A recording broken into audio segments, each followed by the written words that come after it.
Assalamualaikum warahmatullahi wabarakatuh. Siswa semuanya, sebelum memulai pelajaran kalian berdoa dulu. Pada pertemuan hari ini kita akan membahas tentang transformasi. Bagian pertama yaitu pencerminan atau refleksi. Menggambar bayangan hasil pencerminan. Nah, misalnya di sini ada gambar segitiga ABC. Ini kita cerminkan terhadap garis ini. Ini garis ini sebagai cerminnya. Maka kita akan mendapatkan bayangannya A aksen, B aksen, C aksen. Nah, bagaimana cara kita mendapatkan bayang ini? Sesuai dengan sifat percerminan bahwa jarak titik ke cermin, titik asal ke cermin itu akan sama dengan jarak bayangannya ke cermin. Jadi jarak A ke cermin sini sama dengan A aksen ke cermin. Demikian juga titik B. Titik B ke cermin sama dengan B aksen ke cermin. Ini jaraknya sama. Kalau ini 10 cm, ini juga akan 10 cm. Demikian juga C. C ke cermin, jaraknya sama dengan C aksen ke cermin. Nah, kemudian yang kedua, dia kalau dihubungkan garis dari titik asal ke bayangannya itu, dia akan tegak lurus dengan cermin. Seperti ini 90 derajat ini. Jadi begitu cara menggambar pencerminan. Lalu kita hubungkan bayangan titik-titik A, aksen B, aksen C, aksen tadi, maka akan dapat gambar bayangan segitiga ABC. Selanjutnya bagaimana kalau kita menentukan koordinat bayangan suatu titik dari hasil pencerminan? Kita lihat contoh. Tentukan koordinat bayangan titik-titik berikut ini jika dicerminkan terhadap sumbu X. Nah, yang pertama titiknya titik A, itu koordinatnya 4, 2.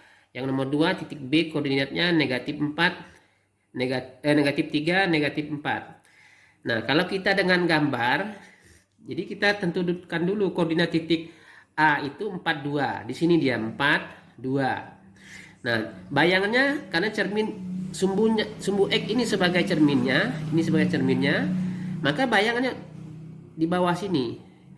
Nah, tentu X-nya tidak berubah, 4-nya tidak berubah.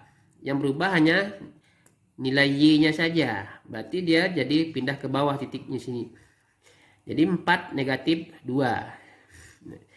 Kemudian yang B itu titik negatif 3, negatif 4. Di sini negatif 3 X-nya, negatif 4 Y-nya. Nah, dicerminkan juga terhadap sumbu X. Jadi sumbu X ini sebagai cerminnya, maka bayangannya akan ke atas sini.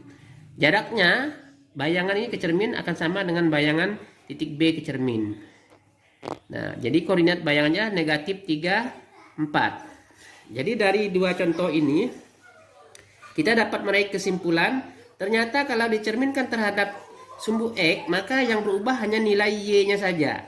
Kita lihat ini 4, A-nya, X-nya 4, di sini juga 4. Y-nya 2, berubah jadi negatif 2. Ya, ini X-nya negatif 3, bayangannya juga negatif 3.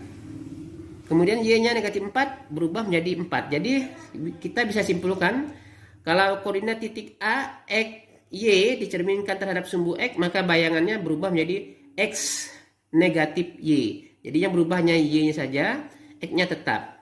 Nah, seperti yang tadi ini, berarti kalau tanpa kita menggambar, kita bisa menggunakan rumus titik A 4, 2 dicerminkan terhadap sumbu X, maka bayangannya adalah 4 negatif 2.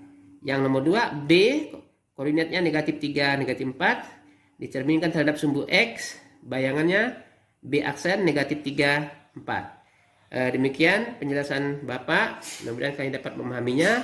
Kalian bisa mempelajari lagi di buku paket itu di halaman, mulai dari halaman 136 ya, dan seterusnya.